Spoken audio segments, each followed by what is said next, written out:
할렐루야. 한 주간도 잘 지나셨어요? 구역 모임에 대한 말씀, 그중 오늘 하나님에 대한 거 마지막 시간 같이 공부하겠습니다. 오늘은 임마누엘 하나님, 우리와 함께 하시는 하나님에 대한 거. 하나님이 어떤 하나님이시냐? 하나님은 우리와 함께 하시는 하나님이시다. 그 말씀을 같이 좀 공부하도록 하겠습니다.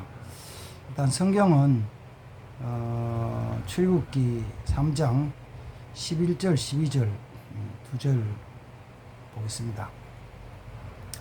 모세가 하나님께 고하되 내가 누구간데 바로에게 가며 이스라엘 자손을 애굽에서 인도하여 내리니까 하나님 가라사대 내가 정녕 너와 함께 있으리라.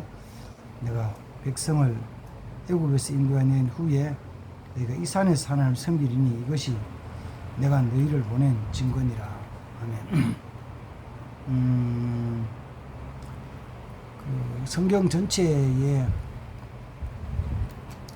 하나님과 세상 사람들과의 관계에서 말씀을 하실 때 직접적으로 내가 너와 함께 하려는 말씀을 해주신 것은 이제 첫 번째는 여기죠. 출애굽기고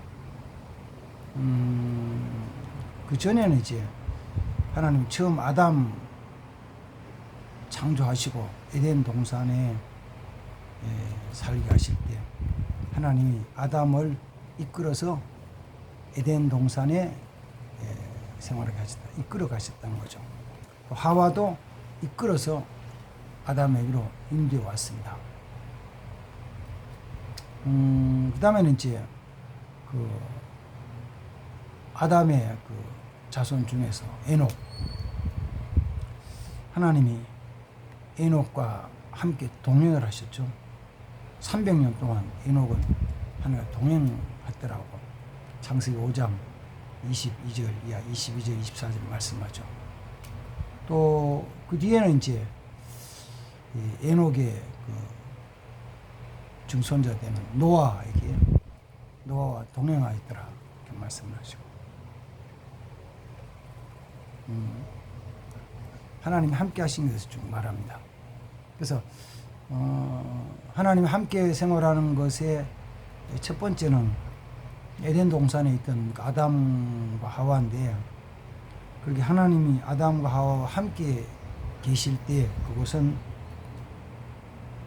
에덴이요. 그것이 에덴이고 거기 생활하는 동안에 그 아담에게는 전혀 부족한 것이 없는 삶을 살았죠. 부족하지 않게. 물론 풍족하게 많이 쌓아놓은 건 없어요. 사실은 쌓아놓을 필요가 없는 거지. 근데 지금 사람들은 많이 쌓아놓으면은 부유해졌다고 생각하는 거예요. 그러나 많이 쌓아놔서 부유한 게 아니고 진짜 부유한 거는 뭐냐면은 내가 그 다른 사람에 나눠줄 수 있는 그 마음의 여유를 가지는 게 부유해요. 부유한 자. 그리고 어쨌든 에덴 동산에 있을 때 아담은 부족함이 없는 삶, 또 부족함이 없는 삶을 사는 그의 삶은 어떤 거냐면 즐거운 삶, 평안한 삶. 그래서 에덴이라는 것은 즐거운 동산이라는 뜻이잖아요. 에덴 동산은 즐거운 동산이에요. 왜 즐겁냐? 환경이 즐거우냐? 그래, 환경이 즐거워요. 왜 환경이 즐거운 환경이냐? 하나님이 함께 하시니까 즐거운 환경이 되는 거예요. 그 다음에는 하나님이 함께해서 즐겁고 행복한 지역은 어디냐면은 요한계시록 21장 22장에 가면은 하나님이 만드신 새하늘과 새 땅, 그건 정말 즐거운 곳이에요. 거기도 정말 부족함이 없는 곳이에요. 거기도 많이 쌓아놓은 건 아닌데 부족하지 않는 곳이에요. 그 천국이에요. 그 천국도 부족하지 않고 하나님 함께 하시는 것. 하나님 함께 부족한 것 없이 사용하라 하시는 것. 그 다음 에덴 동산도 역시 그런 것. 근데 이제 죄를 범한 다음에 사람의 마음속에 그 욕심이라는 것이 생겼거든요. 욕심. 뭔가를 가지고 싶어 하는 것. 그 뭔가가 돈일 수도 있고 건강일 수도 있고 명예일 수도 있고 권세일 수도 있고 아름다움일 수도 있고 또 칭찬과 존귀함을 받을 수도 있고 존경일 수도 있고 이런 거예요. 뭔가를 가지고 싶은 욕심이 생겼는데 그 욕심 때문에 사람들은 불행해지기 시작하는 거예요. 욕심 때문에. 그리고 어떤 한 사람이 그걸 좀 취하면은 다른 한쪽에는 부족한 것이죠. 그래서 애굽의 바로 왕이 자기의 왕권에 대한 권위를 지키고 왕국을 지켜나가기 위해서 이스라엘 후손들을 야곱의 후손을 종으로 삼아서 일을 시켰죠. 그래서 밥만 먹여주고 일 시키는 거예요.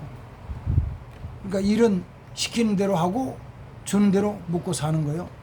그게 애굽에서 종살이 하던 이스라엘 백성의 삶이었죠. 어떻게 산다고요? 시키는 대로 일하고 주는 대로 먹고. 그러나 시키는 대로 일하고 주는 대로 먹는 삶에 딱 한 가지 그 덧붙임 뭐냐면 소유는 없다. 소유가 없으면은 시키는 대로 일하고 주는 대로 먹고 살다가 나중에는 뭐요? 그냥 죽는 거죠. 죽는. 어쩌면 그때는 노동력이 없는 경우, 생산할 수 있는 힘이 없는 경우는 아주 쓸모없는 존재가 되어버리죠. 그래서 하나님 없이 물질을 최고로 삼고 살아가는 사람, 현실적인 물질에 대한 욕망을 가진 사람, 이런 걸 사상적으로 얘기할 때는 유물사관이라고 해요. 유물사관. 물질을 최고로 여기는 유물사관이에요. 유물사관에서는 생산성이 없는 거는 가치가 없다고 보는 거예요. 가치가.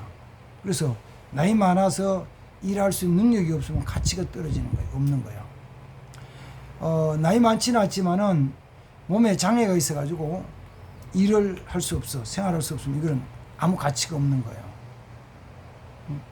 그래서 유물론적인 사상에 젖어 있는 그 공산주의 국가에서는 장애인들에 대한 것을 인정을 잘 안 하죠.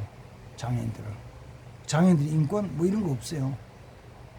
그래서 보편적으로는 장애인들을 잘 못 봐요. 안 나타나죠. 장애인 안 태어나는 아닌데 장애인으로 살아가는 사람은 별로 없어요. 심지어는 나이가 너무 많은 노인들도 별로 없어요. 왜? 생산성이 없으니까. 생산성이 없어요. 완전히 물질을 소비하고 축내는 그런, 어떻게 보면은 뭐라 그럴까, 그냥 막 그런 존재가 되는 거죠. 그렇게 애굽 사람 밑에서 종살이하는 이스라엘 백성에게 하나님이 모세를 보내시면서 네가 그들을 이끌고 가나안 땅으로 가라. 모세가 생각할 때는 그런 줄, 이거 어떻게 가냐고. 아유, 이제는 다 끝났는데 내 나이. 모세는 한때는 열심히 최선을 다하고 또 자기 나름대로 내가 뭔가 일을 해야지. 내 민족으로 일을 해야지. 내 민족 위해서 일을 하고 싶은 마음도 있어가지고 그 마음 때문에 열심을 내다가 사람을 죽였죠. 그럼 도망 다녔죠. 그래서 애굽 왕궁에서 40년, 광야 40년 지났어. 이제는 나이가 많아서 이제 아무것도 못해. 할 수도 없어. 능력도 안 돼. 그럴 때 하나님 그를 부르셔서 이스라엘 백성들을 인도에서 가나안 땅으로 가라고 말씀하시는 거예요. 모세 말씀은 모세 얘기는 당연히 못해요. 난 할 수 없어 이거잖아요. 그때 하나님 주신 말씀이 이거예요. 내가 반드시 너와 함께 있을 것이다. 내가 반드시 너와 함께 있을 것이다. 우리 지금 개정개혁성경은 내가 반드시 너와 함께 있을 것이다. 우리 개혁성경에서는 내가 정녕 너와 함께 있을 것이다. 약속하신 거죠. 함께 하신다. 함께. 그러니까 그건 뭐냐면은 사실 어떤 면에서는 하나님이 모세가 출생할 때부터 그때 80세가 되어서 하나님께 나타나실 때까지도 모세의 삶을 전체를 쫙 보시면서 첫째는 함께 하신 거예요. 다만 모세가 느끼지 못했을 것이 모세가 몰랐던 거죠. 그러니까 모세가 태어나서 태어날 시기가 남자가 태어나면 나일강가에 갖다 버려서 죽이라고 할 때 태어났거든요. 근데 모세가 태어났어요. 한번 생각해 봐요. 모세가 그 애굽 사람의 종의 가정, 아버지는 아므람이고 어머니 요게벳이잖아요. 아므람과 요게벳의 가정에 그들이 애굽 사람의 종으로 시키는 일하고 주는 거 먹고 사는 삶이니까 몸이 건강한 것도 아니고 어쩌면은 그냥 일할 만큼만 하는 거죠. 그리고 고된 일을 하면서 아이를 출산했어요. 출산해 갓난 아이, 속덩이 피덩이 같은 아이를 볼 때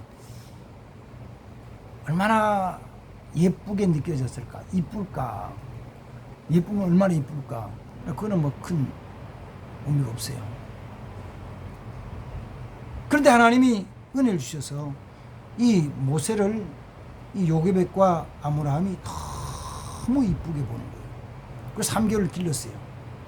3개월 길렀는데 더 이상은 못하겠어. 안 되겠어.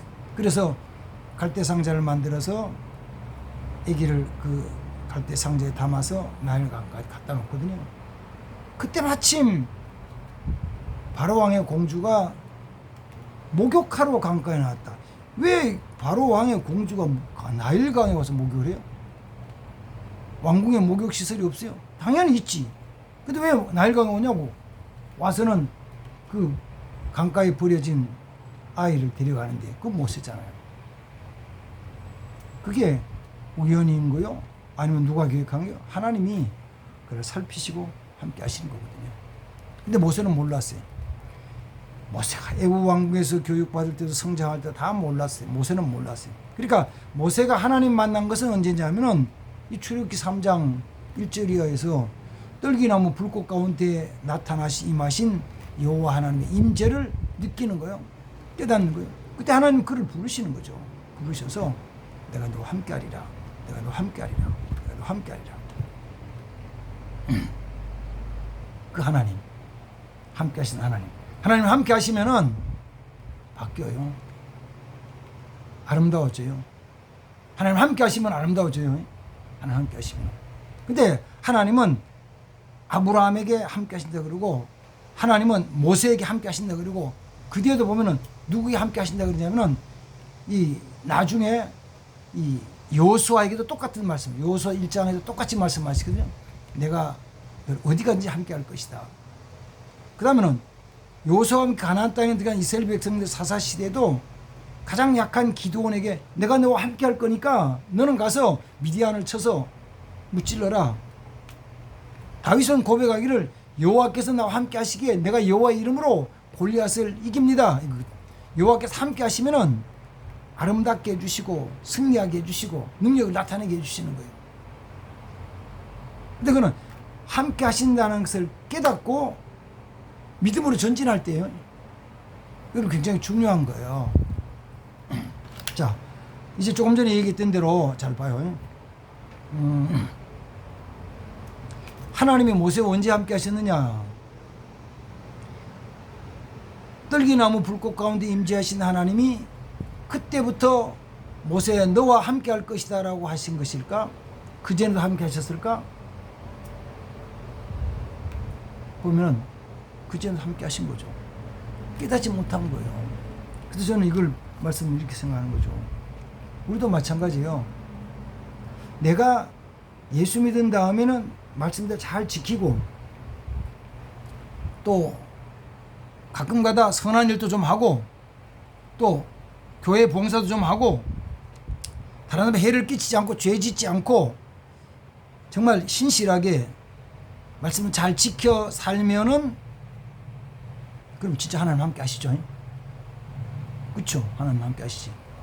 그러면 그렇게 온전한 생활을 못하고 가끔 엉뚱한 욕심도 부리고 어떤 헛된 욕망도 가지고 또 마음속에 미움이나 시기도 가지고 불평도 하고 원망도 하고 그렇게 살아갔어.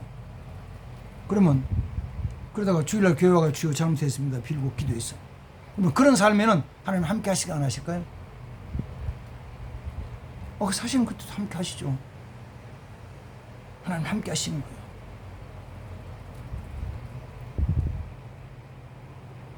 근데 우리는 하나님이 함께 하신다는 증거를 잘 못 보는 거예요. 하나님은 실제로는 함께 하시는데 하나님이 나와 함께 하신다는 증거를 잘 못 보는 거예요. 승리의 삶은 하나님이 함께 하신 증거를 볼 수 있는 사람이 승리하는 사람이에요. 오늘 성경에서는 이런 거죠. 내가 너와 함께 한다는 증거를 뭐냐? 11절에서 이런 거죠. 내가 너희와 함께 하는 증거가 뭐냐? 그러면 내가 백성을 애굽에서 인도하여 낸 후에 너희가 이 산, 지금 모세가 쓴 이 호렙산에서 나를 섬길 것이다. 이것이 내가 증거다.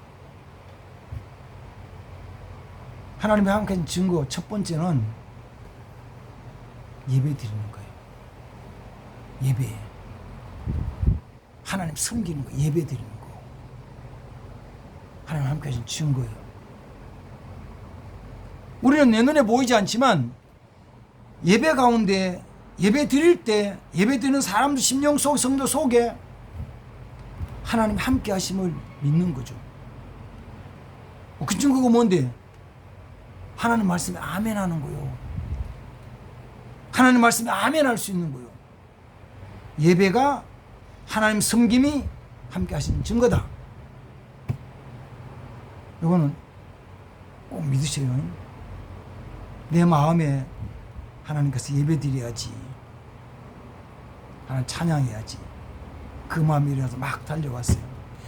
더워서 땀이 헐떡거리고 선풍기를 막 붙여가면서 어이 덥다 그래 하면서 땀 흘려가면서 내가 하나님께 예배 드릴 때 참 좋다. 왜 좋아요? 하나님 함께 하시는 게 좋은 거예요. 이런 은혜와 축복이 있길 바랍니다. 그 다음에 두 번째, 하나님 함께 하시면 무슨 증거냐 그러면 뭐가 증거냐면 신약성경 마태복음 속에서는 천사가 그 마리아의 남편 되는 요셉에게 나타나가지고 네 안에 마리아가 임신했는데 아이를 아기를 낳을 것이다. 그 이름을 예수라 그러라. 근데 그거는 구약 성경이 이미 예언한 대로 처녀가 잉태의 아들을 낳을 것이니 그 이름을 임마누엘이라 그러라. 이는 이를 번역하면 하나님이 우리와 함께 하십니다. 임마누엘로 오신 예수님이 하나님 함께 하신 증거예요. 예수님이 그 증거예요. 예수님이. 근데 사람은 잘 몰랐죠. 안 믿었죠. 심지어 제자들도 안 믿었죠. 그러면 진짜 예수님이 하나님의 아들이시고 하나님이신 것이 증명된 건 언제냐 그러면은 로마서 1장 속에서는요. 그가 혈통으로는 다윗의 자손으로 나서 그런 이세 뿌리를 났지만 그가 영으로는 죽었다가 하나님의 다시 살아남으로 말미암아 하나님의 아들로 선포됐어요. 그걸 보고 제자들이 믿은 거예요. 요한복음 2장에 보면은 예수님이 가나 혼인잔치 이후에 이 죽었다가 다시 살아난 것을 통해서 그 모든 것들을 믿게 된 거예요. 믿게 돼요. 예수님이 우리에게 하나님 함께한 증거예요. 그 증거를 보여주시는 거죠. 자, 증거를 보고 믿으면 돼요. 그 증거를 보고 믿으면 된다고요. 하나님 함께 하시는 그 증거를 보고 믿으면 된다고요. 그래서 성경 전체는 창세도 요한계시록까지 쫙 하나님 함께 하신 증거를, 하나님 함께 하는 말씀을 계속 해주고, 하나님이 사람과 함께 하시는 것을 나타내 보여주시는 거예요. 깨닫는 자는 복 있는 거예요. 깨닫고 믿는 자는 복 있는 거예요. 깨닫고 믿는 자는 승리하는 거예요. 하나님 함께 하심을 믿고 깨닫고 승리하는 삶. 조금 전에 말씀드린 다윗이 골리앗을 이길 때, 물리칠 때 다윗이 믿음 안 하죠. 내가 과거에 아버지의 어린 양들을 칠 때도 가끔은 곰이나 사자나 사나운 짐승들이 와서 양의 새끼를 훔쳐가지고 가는 거예요. 빼앗아 훔쳐가는 거예요. 그럼 다윗이 쫓아가는 거죠. 그러면은 먹이를 물고 달아나는 그 사자나 곰은 빨리 못 가죠. 그래 다윗이 쫓아가는 거죠. 쫓아가서는 그 사자를 때리고 심지어 사자를 죽이고 양을 빼앗아 와요. 그럴 때 다윗이 힘세냐? 다윗이 어린 청소년 다윗이 사자를 이기는 만큼 힘이 세냐? 아니죠. 힘 안 세요. 근데 뭘로 이기냐면은 하나님이 함께 하시는 그것 여호와의 이름으로 승리하잖아요. 승리하죠. 골리앗도 그렇게 이기는 거죠. 그래서 저는 그 말씀을 읽을 때마다 묵상할 때마다 느끼는 거예요. 다윗이 골리앗을 이긴 것이 아니고 여호와의 이름이 골리앗을 이겼거든요. 그래서 다윗이 아니더라도 다른 어느 누구도 예를 들어 가지고 다윗의 형 셋이 그 사울의 그 전쟁 때 블레셋 전쟁 때 갔거든요. 골리앗과 싸운 전쟁 때 갔다고요. 제일 큰 형 엘리압, 두 번째는 아미나답, 세 번째는 삼마. 형 셋이 전쟁 때 나갔어요. 만약에 다윗이 가졌던 그 믿음, 하나님이 함께 하신 그 믿음, 여호와의 이름을 가진 그 믿음으로 다윗이 안 나가고 다른 사람이 나갔더라도 승리하는 거예요. 왜? 그 내용은 그 앞에 이 골리앗과의 전진 싸움에 대한 것이 사무엘상 17장에 나오는데 그 앞에 13장 14장 속에서 12장 13장 속에서 그 또 이스라엘과 블레셋이 전쟁을 하거든요. 그 전쟁 때는 이스라엘 진에는 군사가 한 600명밖에 안 되고 무기도 칼 2개가 있는데 하나는 요나단이 가지고 하나는 사울 왕이 가지고 칼 2자루밖에 없어요. 나머지는 뭐가 졌을까? 뭐 농기구가 졌을지 모르죠. 새 사람 들고 나왔을지 모르지. 괜히 들고 왔을지 모르지. 근데 블레셋 군사들이 많이 나오잖아요. 어떻게 이겨요? 이 요나단이 자기 바로 제일 신하 부하에게 야 우리 나가자. 가보자. 저들을 싸우자. 싸우는데 우리가 숨어있던 곳에서 우리 몸을 나타내면은 저 블레셋 군사들이 보고 야 저 히브리인들 나왔다. 야 임마 이리 와. 내가 너희들이 본때를 보여줄게. 이리 올라와. 그러면 하나님 우리와 함께 하시면 올라가자. 그리고 우리를 보였을 때 저들이 저 새끼 나왔다. 가자. 우리 가자. 그들이 내려오겠다면 우리 여기서 기다리자. 그게 하나님 뜻이다. 그래서 요나단과 그 신하가 몸을 딱 보였더니만 부르서 야 저 새끼들 나왔다. 야 임마 이리 와. 이리 와. 가자. 하나님 함께 하신다. 둘이서 칼 한 자루 가져가는 거예요. 근데 하나님이 이기게 하시잖아요. 하나님 이기게 하시고 여호와의 이름으로 나갈 때 하나님이 승리케 하시는 거예요. 여호와의 이름으로 나갈 때 하나님 함께 하시면 승리케 하시는 거예요. 성경 속에서는 하나님 함께 하심을 구하는 거죠. 함께 하심을. 선지자 중에서 구약 선지자 중에서 엘리야가 정말 훌륭한 선지자고 선지자 중에서 그 엘리야의 후계자가 엘리사잖아요.